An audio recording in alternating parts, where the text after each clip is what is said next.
Well, hi again. Thanks for joining us at Tea and Chat. I'm Vanessa Alldredge, and this is my sister wife, Sharis. Hello again. I want to take a minute and apologize for my voice. I'm getting over a pretty bad cold, and so I sound gravelly and strained. But anyway, I'm on the uphill. I'm getting better, but yeah, I apologize. This is going to sound rough. Okay, well, today's tea that Sharis and I are drinking is from a local tea shop here in the Black Hills called the Spice and Tea Exchange. And the tea that we have is their pumpkin chai latte tea because it is October and this is the best season of all. October. Yeah, to enjoy pumpkin-y things. Yes. So I will read to you the description because I thought it was rather poetic. This one says, whispers of spice merge with flavors of a mid-autumn harvest. A steaming mug of this chai tea is a perfect companion for crisp mornings and cool nights. What do you think of it? I think it's beautifully written. Okay, now how does it taste? It's so good. I like it. Mm-hmm. I am always a little hesitant with like pumpkin spice flavors because sometimes they get it right on and sometimes the pumpkin tastes very artificial. Yeah. But either my taste buds are off or this is actually pleasant. This is a really good tea blend. I like this one. Yeah. I remember about a month ago in September, some of the local coffee shops came out with their pumpkin spice stuff. I was like, no, this can't happen yet. It's not October. Pumpkin spice belongs in October. So I'm happy to be enjoying this now that it's the appropriate season to do so. I feel like September's okay, but I still feel like pumpkin isn't ready till October, November. Nope. And this from someone who will listen to Christmas music in That's July. True. Pumpkins belong in October. I do have some moral code. Thank goodness. I'm glad it's in there somewhere. Yes, I do appreciate some holiday things in their place. Okay. Pumpkin spice is one of them. Pumpkin has its place. But yes, this is very pleasant, and I am happy to be drinking the fall spices again. That's very lovely. It's like every time fall hits, my enthusiasm for cooking and trying out recipes and having beverages is kind of renewed because everything is delicious and the harvest is just in. So yeah. Yeah, the other morning, my son Dalinar came in from doing his chores, and it was a crisp morning, very chilly. Mm-hmm. And he stepped in. He's like, "Mom, we need chicken noodle soup. It's just that time of year." I was like, "Yeah, you're not wrong. You are not wrong." So, hello, fall. We welcome you. Yes. Okay, so today I thought I would start by telling a little story about my daughter's cat. When we first moved here, or shortly thereafter, we were getting our barnyard set up and we knew we wanted cats in the barnyard. And of course, I love cats. My daughter loves cats. And so we looked around, found somebody who had a bunch, and we took a few home. One was a calico named Penny, which was my daughter's. And then another one was her sister, and her name was Yahtzee because she was a white cat with some black markings and what looked like black circles. Like a dice. Like a dice. So we brought them home. Lovely. They got accustomed to our home very quickly and were great cats. Great. Yeah, and they'd been raised in a barn. Right. So they were barn cats from the beginning. Mm-hmm. Yes. And so they both got pregnant within the first year or so that we got them. Mm-hmm. I think so. Yeah. And had a batch of kittens. And Penny had a little bit of a traumatic birth experience. Which is so weird for a cat. It is. I feel like cats, do they ever have issues? Yeah, they usually just take care of it on their own.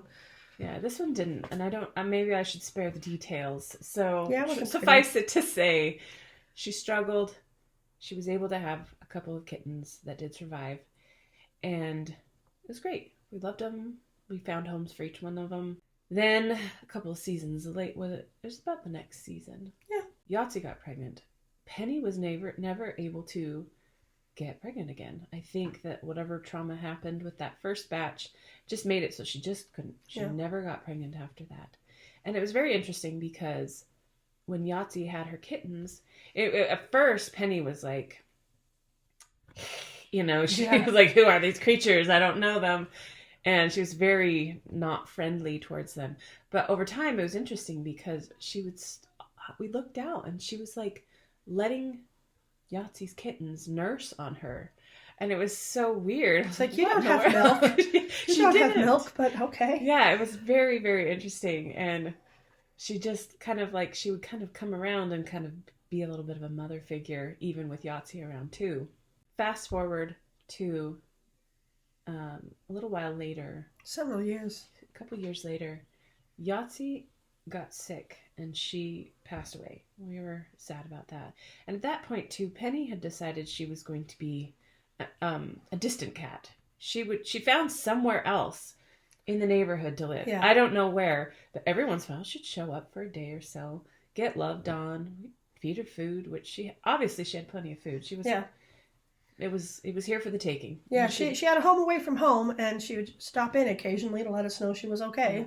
Yeah. I mean, we'd see her kind of out in the field sometimes. I mean, she was around, but just far away. So it was just rare that we would see her from time to time. So we felt like at this point we didn't have any cats, or at least we only had one cat that was barely ours. A long-distance cat. A long-distance cat, yes. So we decided to get more cats. Sharis found some more. Mm-hmm. Somebody who was giving away kittens, and you picked up 3, right? One for 3 of our different children. Yeah. Yep. Zara got a new cat. My daughters, Misty and Serenity, also got a cat. Yeah. And they were so cute and so little, as kittens are. We loved them so much. We brought them home. Yeah. And I remember I was very concerned because, Penny and Yahtzee, they'd been born in a barn and raised in a barn. They were kind of familiar with that atmosphere. But when I went to pick up these 3 kittens, they'd pretty much been confined to this lady's front porch. And I don't blame her. There's so many predators out here. There's mountain lions and coyotes, and you got to keep these kittens close to keep them safe. But I was concerned that, how are these kittens going to, acclimate to the barnyard area? And our kids, they're good to go out and hold them and play with them and peopleize them. Yeah. It was interesting because then Penny showed up again, as she would do from time to time. And Zara was out there holding 1 or 2 of the kittens. And Penny came over, and at first she was, not too happy. But then, she'd come in closer. And then it was not long before she became Mama Cat. She came in. She started allowing these kittens to nurse on her again. And it was really funny. And when she did that, she would just lay out. She was so happy. She was a blissful cat with these new kittens. And she didn't have milk. No. But over time, she started producing milk. Yeah. She started producing milk, and she became their Mama Cat. And she stuck around. She did. She didn't leave again. No, she stayed here for her kittens. She was always loving with them, letting them snuggle with her, feeding them. Showing them the ropes in the barnyard, where to go, where not to go. Cleaning them. It was just the cutest thing. And it was quite interesting because obviously Penny had this drive to be a mother. She wanted it, whether it was her own. And then she couldn't have any more after that. And so she tried with Yahtzee's kittens, and she did. And then even with these, they were strange kittens. She hadn't been around. Yeah. And she just showed up. She's like, my life's purpose has arrived again. And she took over, and it was the most beautiful thing. And so I wanted to start telling that story because oftentimes we've gotten questions about people. Well, would you ever take in a woman who couldn't have children? Because so many people talk about, well, we live polygamy to build up large families and to have children and to perpetuate our beliefs, etc., etc. And what about those women who can't?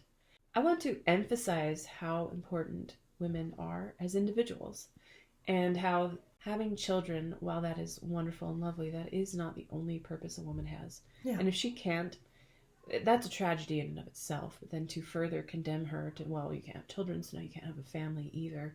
That's really sad. Yeah. Women have so much value to offer. And yeah, I think that polygamy as a system, it can give the mom an opportunity to be a mother figure in the lives of children, in the lives of her husband's children, of her sister wife's children. Mm-hmm. Having a family structure like we do allows women who, for whatever reason, maybe can't have children to fulfill that mother role, like she said, with her sister wife's children and her husband's existing children. And it's a wonderful thing. As Vanessa touched on, we believe that women have value outside of having children. And one beautiful example of that would be a woman named Eliza R. Snow. She was very important in the Mormon culture. Anyone who knows their Mormon history has heard about Eliza R. Snow.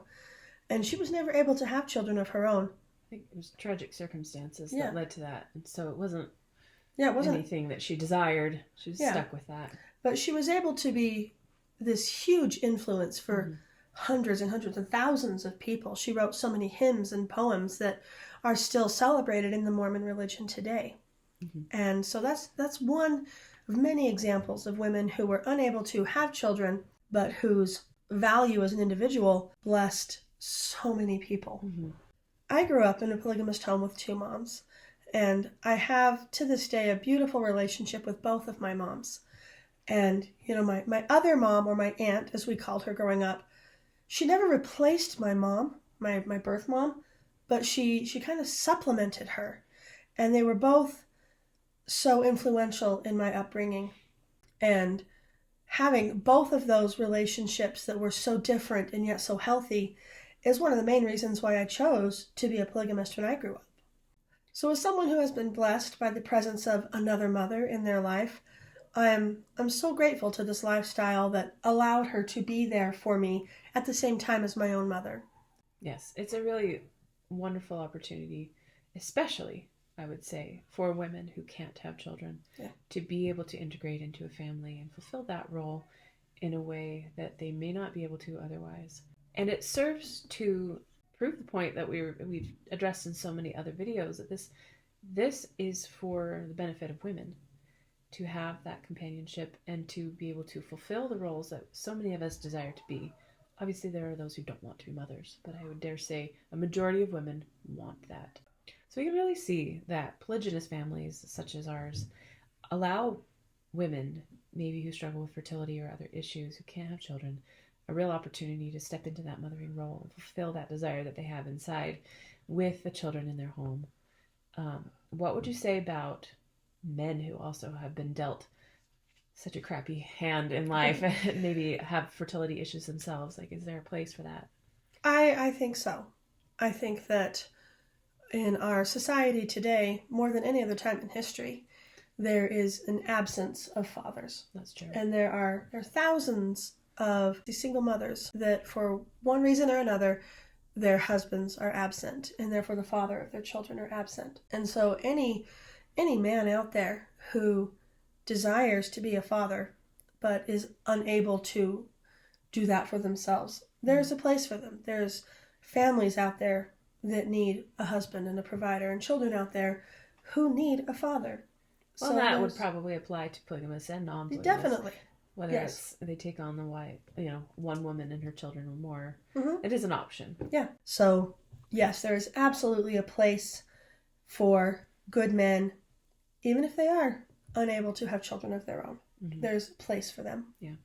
I hope that what we were able to explain kind of got the point across of how vitally important a good man or a good woman is. Yeah. No matter their health status and whether or not they can produce children of their own, that does not take away from the value of the individual. And it does not decrease a woman's desirability and her ability to influence the lives around her, from the children around her to the entire culture around her. Yeah. And it's something so beautiful that if we can share this, well, great, all the better for us. So, yeah. Well, thank you for joining us today and for putting up with my gravelly voice. I guess we will see you guys next week. Thanks. Bye-bye.